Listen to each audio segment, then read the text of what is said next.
¿Cómo les va? Buenas tardes. Estamos aquí ya en tercera edición para ir cerrando un poco la jornada, una jornada más apaciguada, sin actividad parlamentaria en esta parte de la Cámara de Diputados y también más tranquilidad en la Cámara de Senadores. Hace minutos nada más, una hora aproximadamente, la vicepresidenta de la Nación a través de las redes sociales posteó el documento de la firma de los senadores que acompañan la modificación del texto de la ley base que se aprobó aquí el 30 de abril. Así que va encaminándose ese proceso también rumbo a una sesión probablemente para la semana del 10-11 de junio. Claudio Mardones, ¿cómo anda? Bienvenido, buenas tardes. Amanda Alma, muy buenas tardes. Bueno, efectivamente, señales del Senado que ya marcan una cuenta regresiva hasta que llegue al recinto.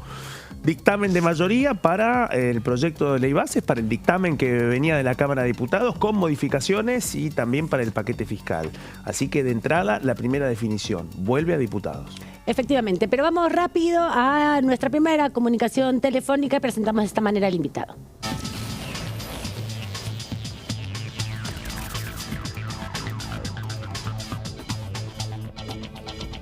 Le damos la bienvenida a Sergio Capozzi, diputado del PRO de la provincia de Río Negro. Gracias por este minutito, diputado. Bienvenido. Y bueno, preguntarle, usted forma parte de la Comisión de Ciencia y Tecnología. Fue una de las comisiones donde hubo actividad en la jornada del día de ayer en esta semana. Cuéntenos un poco su evaluación del trabajo parlamentario. Bueno, buenas tardes. Muchas gracias por invitarme.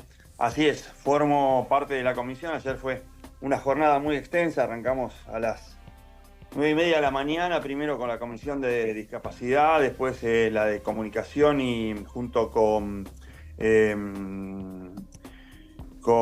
ay, se me escapa el nombre. Con Defensa del Consumidor. Bueno, después Defensa del Consumidor, correcto, donde se debatió mucho sobre el tema de las empresas prestadoras de servicios de Internet. Y pasado el mediodía ya comenzamos con el tema de ciencia y tecnología, que es una de las que a mí me apasionan precisamente porque yo vivo en Bariloche, así que convivo con las empresas tecnológicas, desde INVAP, claro. A24, ARSAT, tantas que acá tienen su sede y fundamentalmente institutos como el Balseiro, como la CONEA, como el Centro Atómico, como Intecnus, que es el centro de medicina nuclear más avanzado de toda Latinoamérica. Entonces, para mí esto tiene un valor esencial, poner en valor precisamente, perdón la redundancia, todo lo que acá se hace y cómo podemos darle a la Argentina el lugar que se merece, ¿no? Formamos parte de un club muy selecto, que es aquel que desarrolla energía atómica, y no solo eso, sino que también tenemos aeroespacial.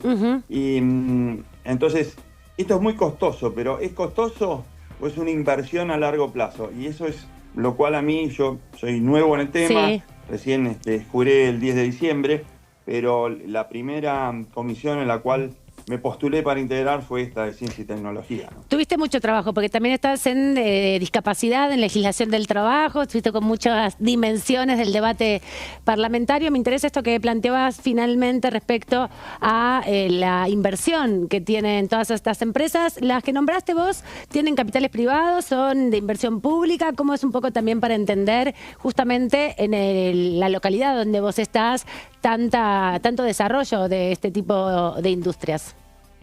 No, solamente una es de capitales privados. El resto, quiero partir de una premisa. Nosotros que somos un país, antes éramos en vía de desarrollo, ahora somos subdesarrollados. Sí. No podemos privarnos de algo esencial que es el CONICET. ¿Por qué? Porque el CONICET, que es algo también de excelencia a nivel mundial, no solo en los procesos que tanto en lo que hemos citado recién, sino en medicina, ¿no? Elaboración de vacunas, o todo esto que está conexo, el INTA, el INTI, siempre son programas a muy largo plazo y muy, muy caros, muy costosos en realidad, para hablar correctamente, que tal vez Estados Unidos lo puede hacer con los grandes laboratorios, donde dicen, bueno, vamos a destinar 1.000, 2.000, 3.000, 4.000 millones de dólares para esto que no sabemos si al cabo de 10 años va a ser un fracaso. Acá en la Argentina no se puede dar ese lujo. El único que lo puede hacer es el CONICET. Por eso es, para mí, esencial mantener al investigador del CONICET. Y ahora tengo la gran satisfacción de que en la CONEA conozco al doctor Germán Guido Lavalle, conozco al licenciado y físico nuclear Luis Rovere, gente que conoce la materia al dedillo. Y vos me preguntabas cuál es el origen de todas estas empresas. Por ejemplo, INVAP. INVAP es una empresa de capitales de la provincia de Río Negro. Sí. Pero es evidentemente la empresa tecnológica más avanzada de la Argentina, con sus cinco redes o 5 rubros bien diferentes sobre tecnología. Y en INVAP se puede hacer desde un satélite hasta un misil, un avión no tripulado. Podemos dedicarnos también, o se pueden dedicar, pero ya lo tengo tan en las venas que hablo muy en primera internalizado. persona. Totalmente, Bueno, totalmente, porque son 180 personas las que integran el staff de INVAP, de los cuales más de... Perdón, 180 no, me equivoqué, 1.800, de los cuales 1.700 son científicos, de distintas áreas. Diputado, entonces, esto... Sí. No, te quería preguntar porque estabas haciendo una enumeración justamente del valor que tienen estas empresas, focalizando en el INVAP que tiene capitales provinciales, en un contexto donde se habla de una profundísima crisis justamente y un poco se pone el disvalor a este tipo de inversiones desde el Estado, como bien decías, para el presente y el futuro sobre todo. ¿Cómo compatibilizar esa discusión con el momento actual? Sí, mira, a ver, creo que es una verdad de perogrullo que las crisis tienen que ser generadoras de oportunidades. Desde el mismo 10 de diciembre yo me puse como meta el entablar nexos con países que pueden ser compradores de tecnología argentina. Ya sea, mirá qué cosa loca, nosotros tenemos un estigma, un problema muy grande por resolver y como argentinos nos duele mucho, que es el de las Islas Malvinas, ¿verdad? Sí. Y ahí se confunde política con ciencia, con tecnología. Sin embargo, el país de Gales, que integra al Reino Unido, está en avanzadas tratativas con INVAP para instalar en territorio británico un reactor nuclear. ¿Nosotros nos podemos imaginar algo al revés? ¿Nos podemos imaginar que una empresa británica venga a instalar un reactor nuclear en la Argentina? Evidentemente no. Creo que esta coparticipación, este desarrollo tecnológico nos lleva, por ejemplo, ahora a estar en Emiratos Árabes, en Arabia Saudita, en Turquía, en Argelia, en Australia, en tantos países, en Países Bajos, donde ya estamos en la última etapa para desarrollar un nuevo reactor que fabrica radioisótopos. Y ayer fue muy interesante escuchar al presidente de la CONEA sobre 2 temas. Uno que concretamente yo le pregunté cuál era el estado de un reactor nuclear que es modular. O sea, el modular sería como estos contenedores que a vos te permite, según la demanda, ir ampliando la capacidad. Bueno, ese es el CAREM. Yo verdaderamente soy abogado, no soy científico, pero sí he estudiado mucho la materia, me he asesorado con gente especialista en la materia y por eso respeto tanto a Lavalle o a Rovere. Y es como que hoy estuviesen fabricando a un Ford del modelo de los años 60 para vendérselo a alguien que ya consume Tesla del siglo XXI. Claro. Sin embargo, y tal es así que en los últimos 5 años el proyecto avanzó nada más que el 5%. Sin embargo, desde el mismo lugar, que es la CONEA en Bariloche, se está desarrollando otro proyecto, que es el RAE-10, para desarrollar radioisótopos, esenciales para la medicina nuclear. Claro. Esto le posibilita a la Argentina tener ingresos entre 3.000 y 4.000 millones de dólares al año. Entonces, ¿es un gasto el invertir en eso o es una gran inversión que tenemos que hacer? Porque son mercados que están pendientes de la tecnología argentina, de la cual tenemos que estar muy orgullosos. Me parece muy interesante este punto, diputado, que está expresando. Quiero agradecerle un ratito también el que ha tenido con nosotros para poder compartir lo que se está discutiendo en la Comisión de Ciencia y Tecnología y lo comprometo a que se venga aquí un día al estudio cuando ande por aquí cerca. La semana que viene hay sesión, pero en algún momento, porque es importante profundizar en esta dimensión desde una perspectiva de alguien que conoce en profundidad el trabajo de este desarrollo científico-técnico en la provincia de Río Negro. Así que le agradezco el ratito, me quedaría conversando en profundidad, pero por eso lo comprometo a que venga, porque me parece un tema fundamental para que toda la audiencia lo conozca.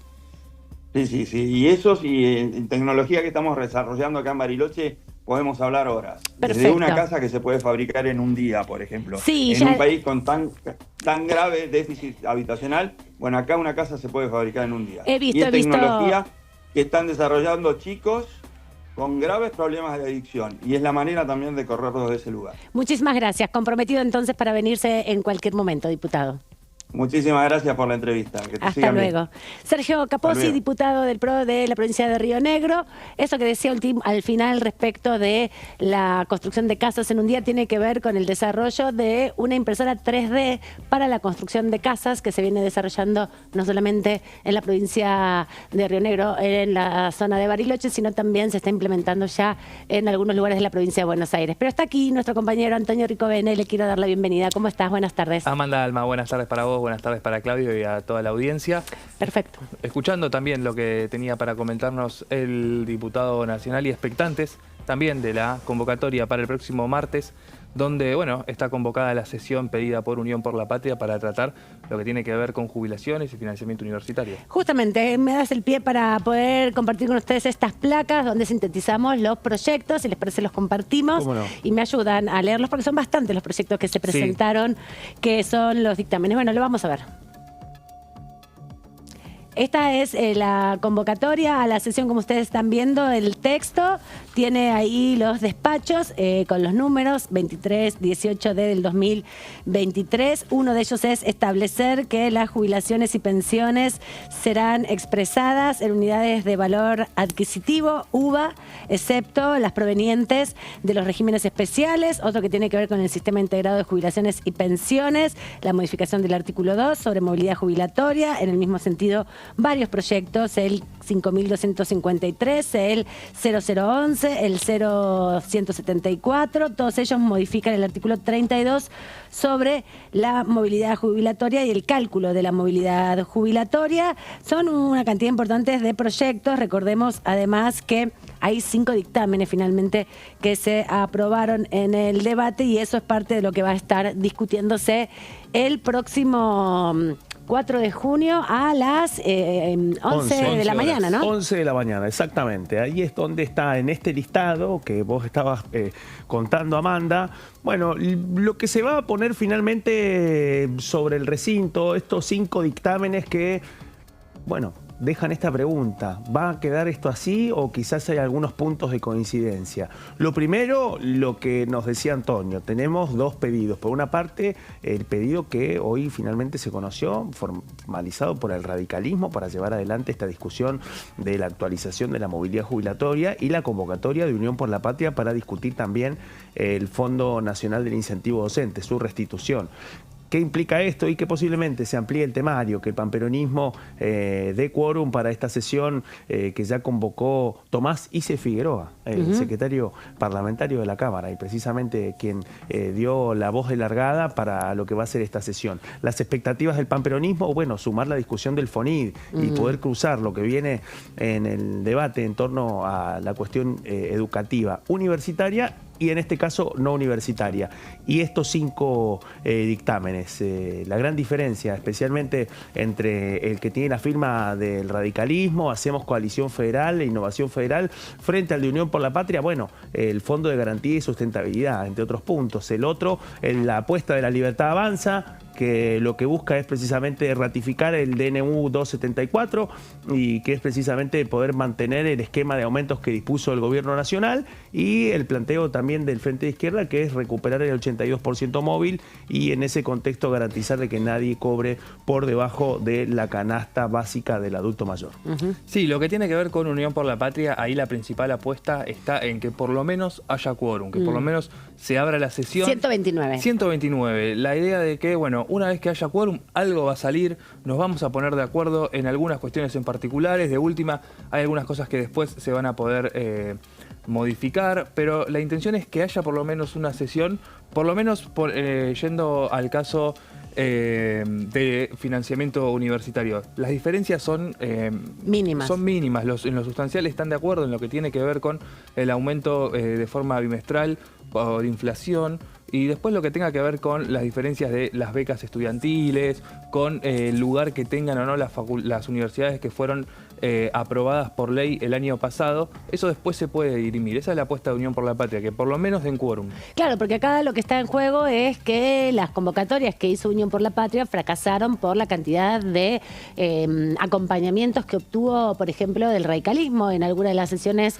no llegaron por, me acuerdo, las tormentas fatales que había habido en la zona litoraleña. Faltaron varios diputados también de Unión por la Patria y algunos del radicalismo se sentaron. En cambio, cuando fue convocado por el radicalismo, Unión por la Patria acercó a los 99 integrantes y lograron formalizar la sesión, que fue la que emplazó este tratamiento, en definitiva, ¿no? Y 152 el número, que fue el que permitió finalmente alcanzar esta sumatoria inédita hasta ahora para un emplazamiento, y que es la combinación, es la aritmética del voto del radicalismo. Hacemos Coalición Federal de Unión por la Patria, casi todos los bloques, menos el oficialismo y también algunas abstenciones.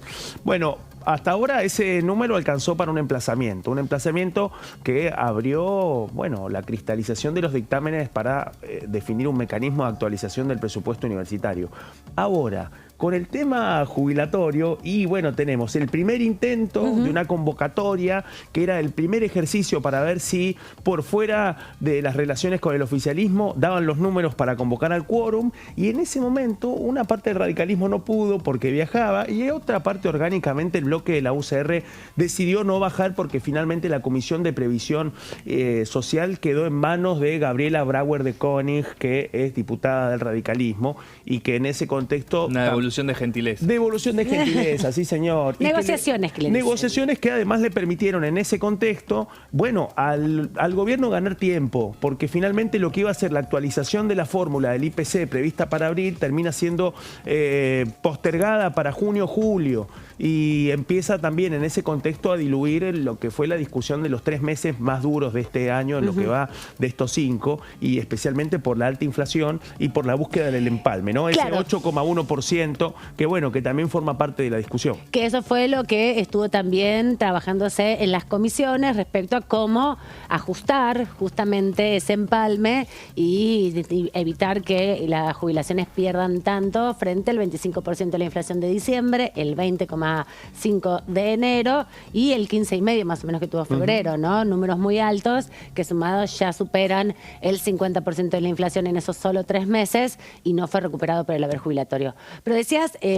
Claudio, que también hubo otro tema que obtuvo dictamen, que fue discutido en las últimas horas y tiene que ver con el Fondo Incentivo Docente, que si nos ponemos a pensar es lo que inició parte de las discusiones en enero de este año en el contexto de las sesiones extraordinarias. Hubo bastantes discusiones, hubo bastantes demandas por parte de los docentes. Hay paros también que tienen que ver con esto en varios distritos de la Argentina, porque tiene que ver con la complementación que hace el Poder del Ejecutivo Nacional, el Gobierno Central, para garantizar una paritaria un poco más equitativa entre los distintos distritos.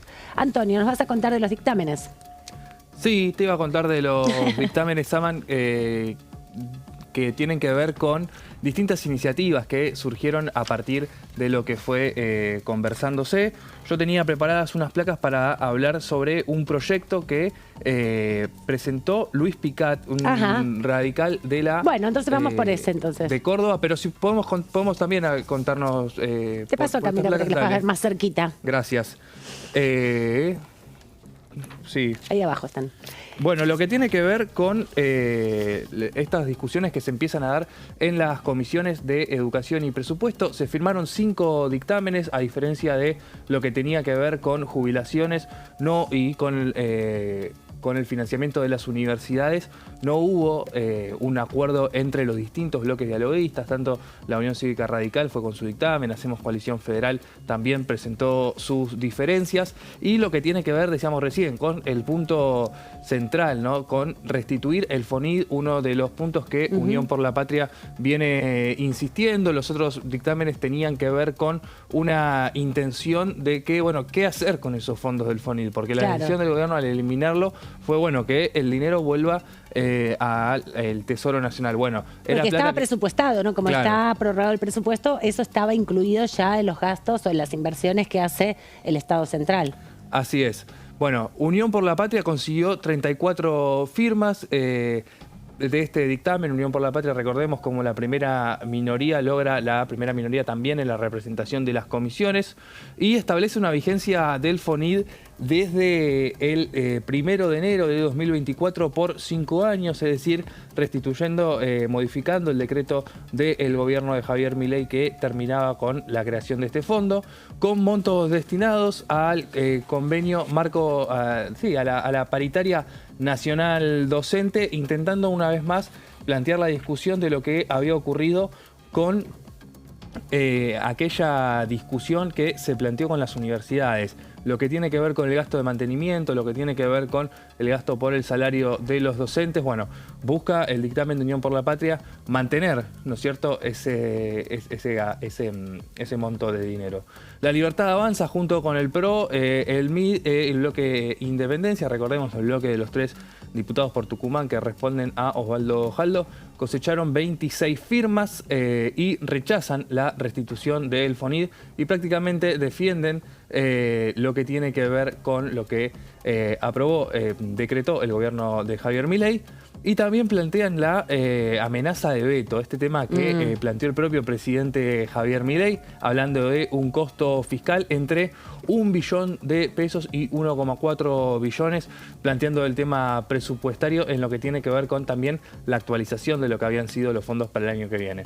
El tercer dictamen fue de la UCR con 12 firmas, restablece el FONID y el Consejo Federal de Educación para elaborar una propuesta de sustitución e incluye la educación como servicio esencial, uno de los temas que viene planteando el radicalismo desde que existía Juntos por el Cambio y bueno, lo plasman también en este dictamen, distinto a lo que el PRO planteó también con la Libertad Avanza. Claro, eso también tiene que ver con lo que aparecía originalmente la ley bases y puntos de partida en el texto original que se conoció a fines del mes de diciembre. Aparecía la esencialidad de la educación básica sobre todo y fue una discusión importante que se dio en ese sentido. Así que ahora se retoma, obviamente, recordemos, en una discusión que viene tratando de forzar la oposición de distintas maneras, finalmente se va a concretar también posiblemente el 4 de junio en relación a esta convocatoria que se está haciendo. Lo que se ha citado ya tiene que ver con las jubilaciones, pero se intenta también sumarle una convocatoria vinculada a el sistema educativo por la crisis que se está viviendo en las últimas horas. De hecho, ayer en el debate apareció nuevamente las promesas por parte del Ejecutivo Nacional para llegar a acuerdos con los distintos sectores universitarios y las demoras todavía en el cumplimiento de esos acuerdos que se habían alcanzado semanas atrás. ¿Tenés algunas placas más, Antonio? Sí, nos quedan 2 dictámenes por repasar. Dale. El de Hacemos Coalición Federal, que juntó 4 firmas, que restablece el FONID hasta que se sancione una nueva ley de coparticipación o se acuerde un pacto fiscal entre la nación y las provincias, lo que muestra también, ¿no?, las diferentes formas que tienen los distintos bloques de acercarse al financiamiento educativo, priorizando la esencialidad, priorizando, como tiene que ver, una ley de coparticipación, lo que pide la coalición cívica. Y por último, el Frente de Izquierda, con 2 firmas, establece la vigencia del FONID de forma permanente y define una actualización mensual por el índice de inflación. Y esto que aparece con los 5 dictámenes, Antonio, acá vinculado al FONID, es medio el esquema, ¿no?, que se va reproduciendo de cuáles son las expresiones de los distintos bloques. Pasa lo mismo con jubilaciones, pasa algo similar con financiamiento universitario. Sí, con algunos temas los bloques tienen mayor puntos en común, como veníamos diciendo. Con algunos hay una mayor distancia entre lo que plantean. Bueno, la UCR con la declaración de servicio esencial de la educación o la insistencia una vez más de la coalición cívica para avanzar en en una nueva ley de coparticipación, que siempre aparece cuando se trata del financiamiento para las provincias. Veremos si logra entonces los distintos bloques convocar finalmente para el martes 4 a ampliar el temario. Por ahora la citación es la que veíamos recién, firmada por el secretario parlamentario de esta Cámara, convocando a discutir proyectos que tienen que ver con jubilaciones, pero por ahí a lo largo de estos días las negociaciones alcanzan para ampliar este tema.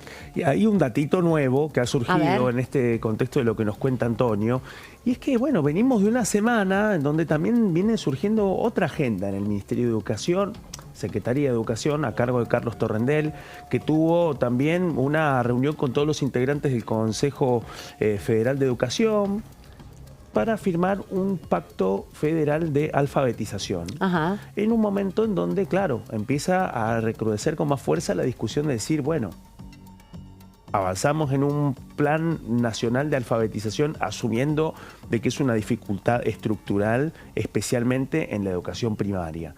Y en ese contexto, bueno, la discusión en torno a la equiparación del salario docente pone a la discusión del FONIDE en otro lugar, pone en otro lugar también esta discusión que nos contaba Antonio, que bueno, que hasta ahora ha cristalizado esta cantidad de dictámenes, pero también suma algo nuevo, que el jefe de gobierno porteño, Jorge Macri, luego de la firma de este acuerdo, es que planteó dos temas. Y uno es ratificar el reclamo que hizo ante la Corte, diciéndole que el gobierno nacional sigue sin cumplir con el envío de los fondos que ordenó la Corte para la ciudad de Buenos Aires, para revertir la decisión que tomó el entonces presidente Alberto Fernández, y también acompañar el reclamo de las demás provincias con la restitución del Fondo Nacional del Incentivo Docente. Así que nos encontramos con uno de los gobernadores del PRO, desde el territorio originario del PRO, Jorge Macri, que en este contexto sale a plantear este reclamo también. Efectivamente, todo esto se va sumando, veremos cómo repercute en las próximas horas. Nos vamos rápidamente al corte.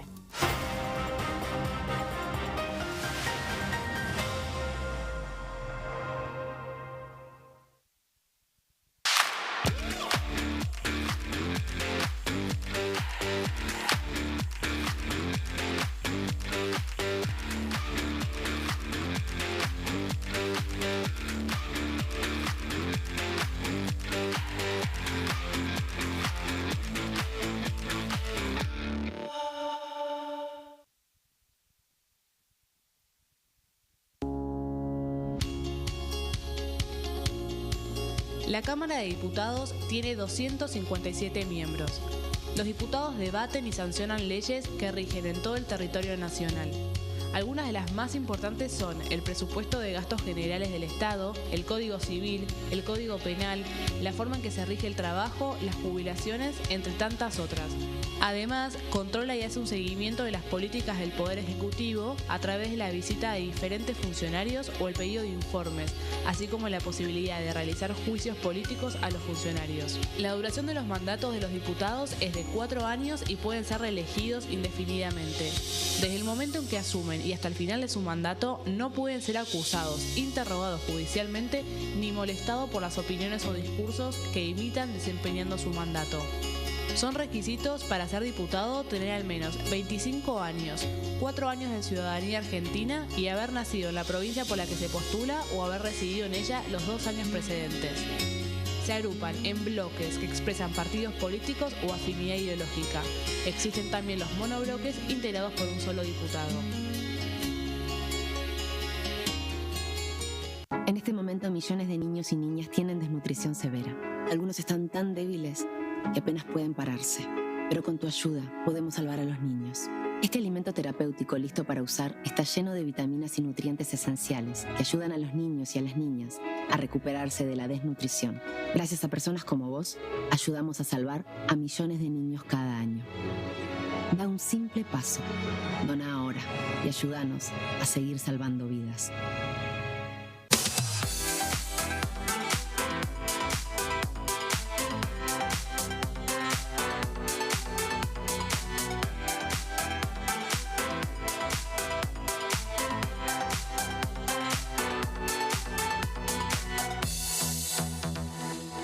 Dengue, Zika y chikungunya. ¿Cómo protegerte de la picadura de mosquitos? Para prevenir el dengue, Zika y chikungunya, evita que el mosquito te pique. Usar repelente siguiendo las indicaciones del envase. Cubrí brazos y piernas con ropa clara. En casa, pon espirales o tabletas. Usa tules o mosquiteros sobre camas o cunas. Coloca mosquiteros en puertas y ventanas.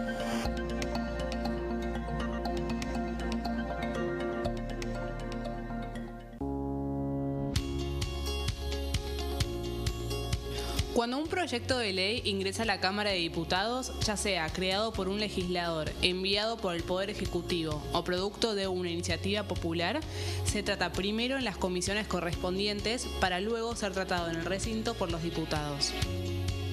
Las comisiones son el ámbito de análisis y debate sobre los proyectos de ley conformadas por legisladores de distintos bloques. Hay 23 comisiones especiales que tratan temas específicos como el atentado a la AMIA y 45 permanentes que tratan temas vigentes como educación y salud. Un diputado puede formar parte de varias comisiones. Cada comisión se compone de un presidente, un vicepresidente y de 3 a 5 secretarios. La duración de los miembros de las comisiones permanentes y especiales es de 2 años. Para que la comisión funcione debe tener quórum, es decir, un mínimo de 15 y un máximo de 31 a 49 diputados. Las autoridades son elegidas por los propios integrantes de las comisiones, que a su vez son elegidos bajo consenso por sus propios bloques. Para que un proyecto sea tratado en el recinto, debe contar con el apoyo de la mayoría de los integrantes de esa comisión. Al finalizar una reunión de comisión, se dictamina sobre la pertinencia de tratar el proyecto en el recinto. El dictamen propone una resolución o decisión sobre una o varias iniciativas o proposiciones.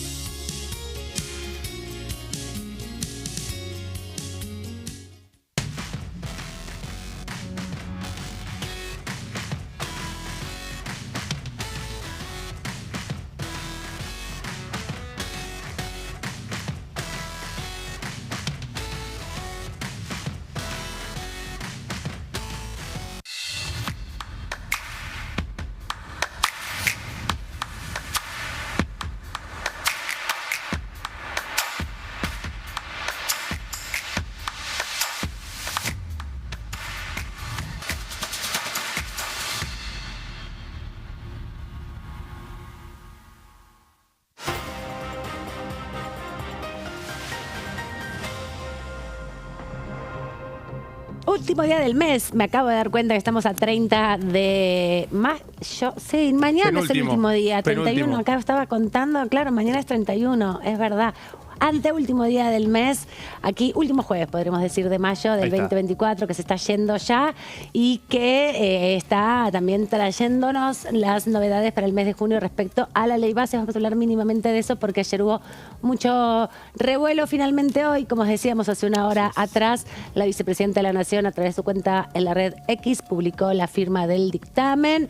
Hay pocas modificaciones en el dictamen que está circulando, que ya está oficializado. Bien decías, Claudio, hace un ratito, ambos dictámenes se oficializaron. Ayer hubo una interrupción, un cuarto intermedio medio intempestivo cuando los senadores de la oposición planteaban sus diferencias, ¿no? No se sabía bien qué iba a pasar con el dictamen. A la noche, desde la red social X, también Manuel Adorni, el vocero presidencial, anunciaba que ya había dictamen. Hoy se conocieron las firmas. Una vemos dictamen, así que, bueno, fue un poquito accidentado, pero que además significó el cierre del arranque de Guillermo Francos como jefe de gabinete, ¿no? Digamos, no perdamos de vista que luego de que fue nominado a reemplazar a Nicolás Pose, lo primero que hizo después de ir a tomarse un café con sus ex compañeros de gabinete y ahora subordinados, bueno, fue irse al Senado, ir al lugar en donde muchas veces esperaron que Nicolás Pose estuviera poniéndose al frente de la negociación y no sucedió. Al parecer algo de eso sabía Guillermo Francos, porque lo primero que hizo fue ir rápidamente al primer piso del Senado y ayer estuvo en el Salón Gris rosqueando hasta que finalmente se concretó la confirmación de la firma, sí, y también con un enroque, porque eso también empoderó al salteño Juan Carlos Romero, ex gobernador de esa provincia, que también jugó un rol clave para terminar de destrabar. Pero sí, parece que Francos ahora tiene al menos una lapicera que tiene su peso a la hora de poder habilitar o inhabilitar parte de una negociación que lo que venía pasando, Amanda, hasta la semana pasada, es que estaba virtualmente estancada, que faltaba que hubiera algunas respuestas. Bueno, hay que ver, quienes estamos leyendo ya la versión final con el sellito puesto de la mesa de entradas con respecto a este dictamen que finalmente ya tiene las firmas de la mayoría, saber finalmente cuáles son los hilados finos de esa negociación de los temas que quedaron y los temas que no quedaron. Algunos especialmente concentrados en el alcance del artículo 3 sobre la lista de organismos que no van a poder ser fusionados ni cerrados, el paquete de privatizaciones, los cambios finales al régimen de incentivos para las grandes inversiones que finalmente va a tener la figura del testaferro y bueno, queda la confirmación final de cómo queda el texto que va a llegar al recinto, porque eso también va a anticipar algunas negociaciones que quizás surjan ahí. Efectivamente, y Antonio, eso ya indica que vuelve a la Cámara de Diputados porque por lo menos los senadores ayer se expresaron con algunas incertidumbres sobre la posibilidad de modificar, ¿no? Pedían respuestas que finalmente no habían llegado, por lo menos públicamente, en el contexto de la comisión. Ahí Bartolomé Abdala trató de saldar algunas de esas dudas, pero evidentemente luego con la reunión que mantuvieron con la vicepresidenta y con Guillermo Franco se saldó, pero vuelve seguro a diputados. Sí, lo que tiene que ocurrir para que no vuelva es que se rechace en general la medida sanción, algo que difícilmente ocurra, porque si bien es un dictamen que tiene la mayoría de firmas en disidencia, tiene también el respaldo de muchos de los bloques aliados a La Libertad Avanza en el Senado, de esa mayoría que Villarruel conformó en diciembre de 39 senadores. Bueno, busca que se replique. Y también, ¿por qué? Porque tuvo que negociar muchas modificaciones. Vemos cómo se aceptó en el paquete fiscal, por ejemplo, la declaración de zona desfavorable para la Patagonia. Vemos cómo se dotó de mayores facultades a las provincias para aceptar las inversiones que lleguen a través del RIGI, a través del blanqueo. Las regalías, ¿no? Las regalías también, la modificación de la ley minera.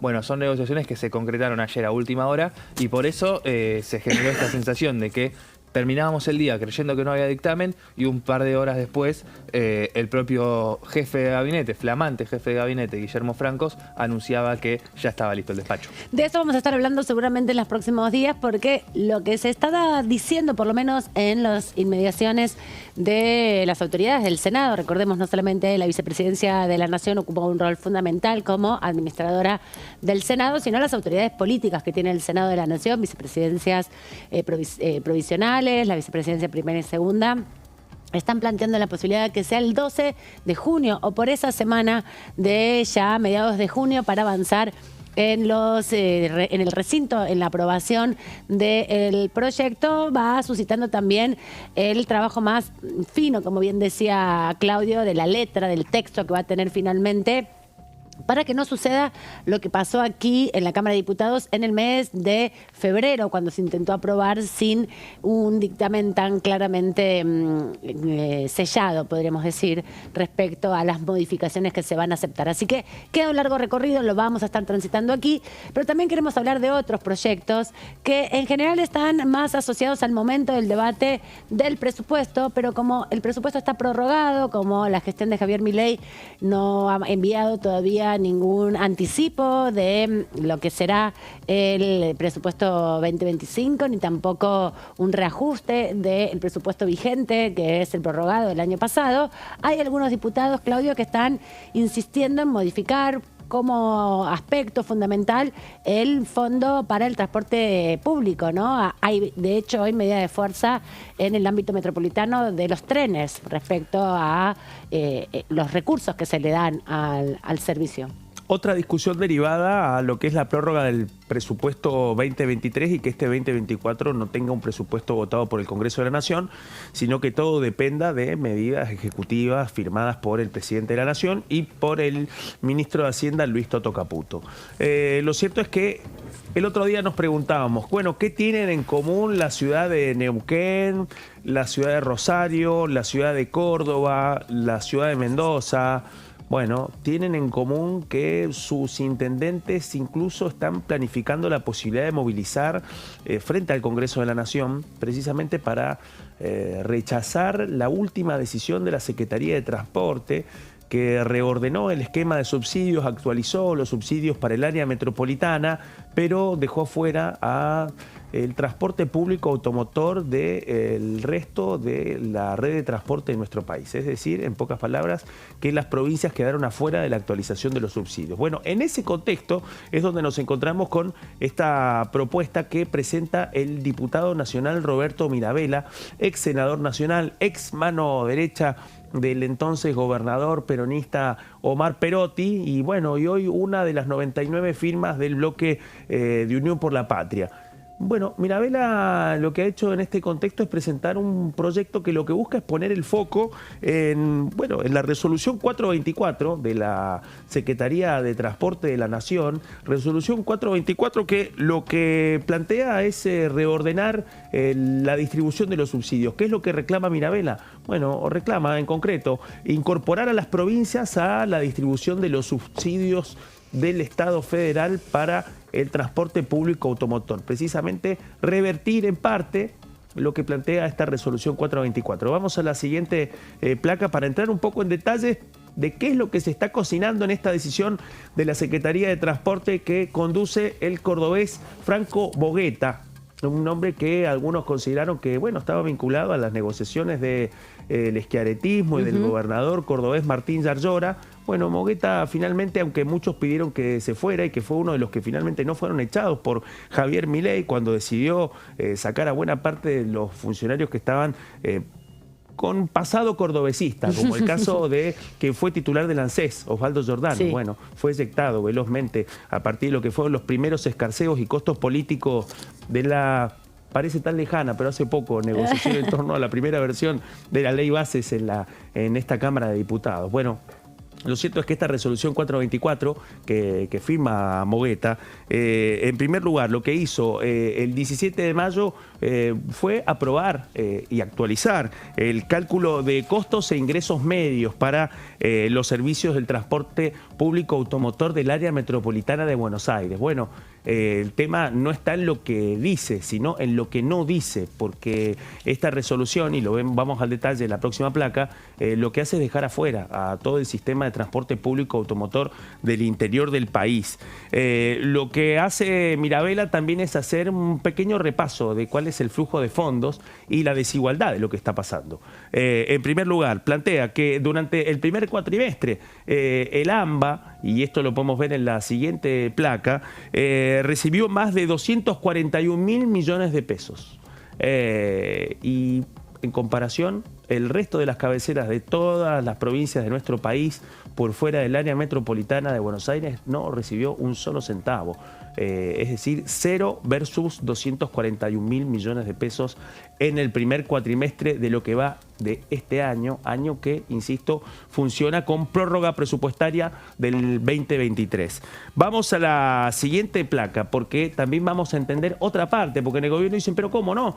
Si todavía seguimos girando a las provincias y, bueno, el planteo, Amanda, tiene que ver con otro capítulo, que lo vemos en esta placa, que tiene que ver con el atributo social. El atributo social todavía sigue en pie. Y lo que hace ese atributo social es mantener el descuento del 55% de la tarifa que se paga a través de la tarjeta SUBE. Es decir, que el atributo social financia el descuento en las cabeceras provinciales y en las provincias donde hay red SUBE. Donde no hay red SUBE, claro, esto no alcanza. Bueno, este atributo social, bueno, las provincias implicó una cantidad de fondos para nada desdeñable. Estamos hablando de 5.510 millones de pesos.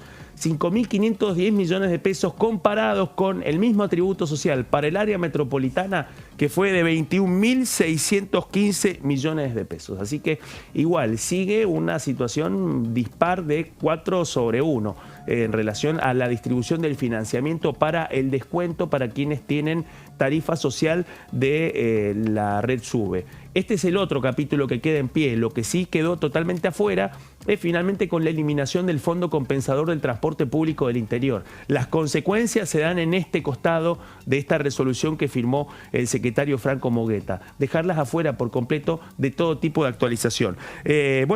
hasta ahora, ¿cómo ha sido hasta ahora el fondo anulado? Bueno, el año pasado, ¿de cuánto estamos hablando?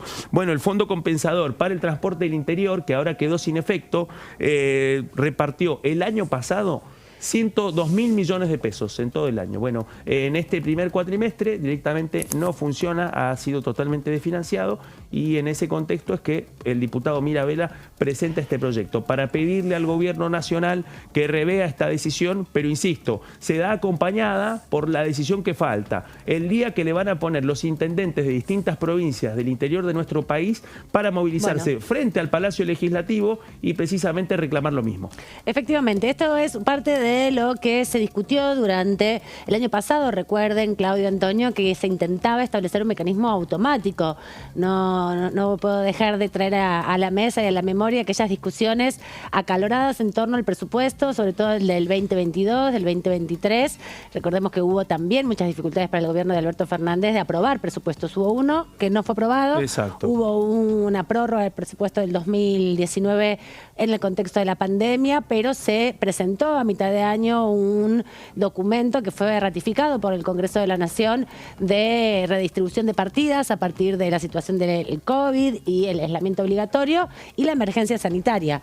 Y después muchas dificultades. Uno de los temas centrales eran los fondos para el transporte del interior. Totalmente. Y con una foto que ahora parece vieja en torno a lo que ha sido el costo actual del boleto. O sea, lo que sucede en algunas capitales del interior de nuestro país es que en algunos casos el boleto va a llegar a los 900 pesos. Claro. Entonces eso, digamos, ya le empieza a poner caras y costos a lo que implica la discusión del transporte público automotor sin este componente del fondo compensador, Amanda. Y además también en relación a que son los gobiernos provinciales y municipales los que absorbieron esta falta de fondos nacionales para, bueno, poder garantizar el servicio, porque ya está demostrado a través de diferentes análisis a lo largo de los últimos años de la historia argentina que no es autosustentable por el precio del boleto el transporte público, ¿no? Sí, sin duda. Y por eso también ahí aparece como necesidad, es algo que se planteó en el Senado, la posibilidad de que los gobiernos provinciales puedan también participar de forma arancelaria con o sea, recaudando también parte de las inversiones que se vayan a hacer por el RI o de lo que se recaude por el blanqueo, también como contrapartida, bueno, de estos fondos para el transporte, que en muchos casos fueron las provincias las que salieron a bancarlo. Claro, porque el tema es la desconexión, ¿no? Porque aquí lo que sucede es que, a diferencia de las grandes ciudades de la Argentina, que son 4 o 5 ciudades donde hay mayor cantidad de transporte público, en la ciudad, en la zona del AMBA están los trenes, los subtes, incluso los trenes de los transportes automotores de mediana y distancia corta, digamos, que circulan por las ciudades. El tema es cuando te vas un poquito más lejos, ¿no? ¿Cómo garantizás a los distritos de los conurbanos de las grandes ciudades también la posibilidad de movimiento en un proceso donde se encarece cada vez más el valor del boleto y la sostenibilidad de los servicios? Hoy, de hecho, el paro de transporte ferroviario tiene que ver con esto, con llevar las locomotoras, llevar los servicios de trenes a una velocidad mucho más lenta para protestar de algún modo por la falta de compra de insumos.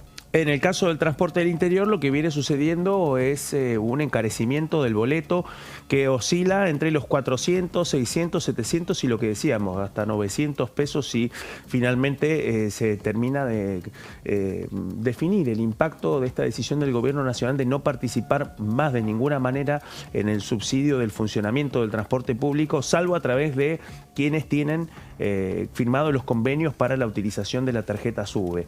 El otro punto, Amanda, tiene que ver con la discusión salarial y con esto, con algo que hemos escuchado en distintos momentos de las reuniones y las sesiones de la Comisión de Transporte, en donde se ha hablado muchas veces de esto y cada vez que ha pasado una discusión de presupuesto.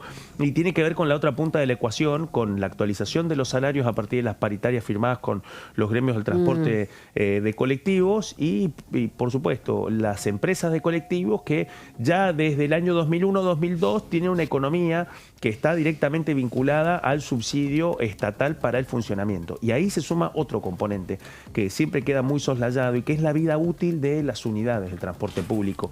Lo digo en un momento en donde además venimos de semanas en donde se siguen sucediendo, especialmente en el área metropolitana, accidentes muy graves de colectivos, en donde tanto la parte de la accidentología, el nivel de presión que afrontan los choferes, como la calidad y el mantenimiento de las unidades, bueno, también está atado a este otro costado tan delicado que tiene que ver con la ecuación del costo del boleto. Y además también, cambiando un poco de tema, veremos cómo se desarrolla esto, ¿no? Seguro en septiembre va a haber una discusión importante porque siempre que se debate el presupuesto, obviamente los representantes, diputados de las provincias advierten este tema porque también hay que decir, la gran mayoría de los diputados que representan a la ciudadanía de cada uno de los distritos viven muchos de ellos en el interior de las provincias y son testigos claves también de esta desconexión que se genera a partir del incremento tan brutal del valor del boleto. Pero estábamos también repasando ya para cerrar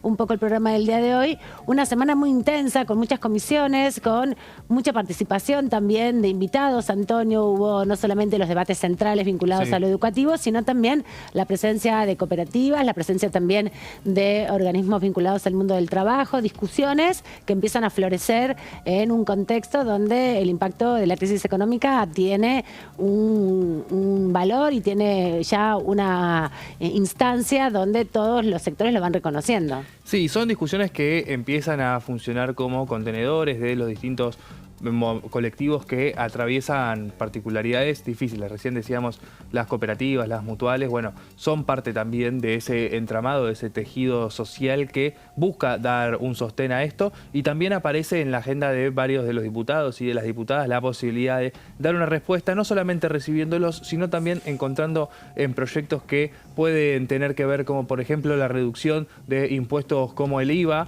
a distintas pymes, a distintas cooperativas, para que tengan un lugar y también para que se pueda destrabar en parte la acción política dentro de esta Cámara, que después de lo que fue la ley de bases no volvió a votar la aprobación de ningún proyecto de ley. Recordemos que lo que se aprobó la semana pasada fue un emplazamiento. Exactamente, y también pensaba en estas discusiones que aparecen en las últimas horas y la estrategia opositora, ¿no?, de emplazar comisiones, de convocar a sesiones. ¿Qué va a pasar con la latencia de un veto presidencial? Igual los proyectos son bicamerales, el Congreso es bicameral, los proyectos, las medias sanciones tienen que ser ratificadas por el Senado. Vemos que son distintas las posiciones, incluso los mismos bloques en uno y otro lado de pasos perdidos, pero hay ya una situación donde la oposición también va tomando volumen sobre el peso que tiene numérico dentro de las cámaras. Y una foto ya finalmente de lo que tiene que ver con las negociaciones más importantes que este Congreso tiene en mora, y eso también va a hablar un poco de los costados de la relación política, tanto del oficialismo, pero especialmente de la oposición con el gobierno nacional. Por una parte, nos vamos a encontrar con esto, ya está la cuenta regresiva para que finalmente tanto paquete fiscal como ley bases lleguen al recinto del Senado con cambios, pasaporte garantizado para la Cámara de Diputados. Pero hoy jueves finalmente venció el plazo para que el gobierno formalizara los tiempos y ya las presentaciones para elegir al próximo ministro de la Suprema Corte de Justicia. El candidato es el juez federal Ariel Lijo, que va precisamente a ocupar la vacante que dejó ya hace 2 años Elena Hayton de Nolasco, y también los pliegos del jurista Manuel Mancilla, pero también a priori de que finalmente Juan Carlos Maqueda deje de ser cortesano.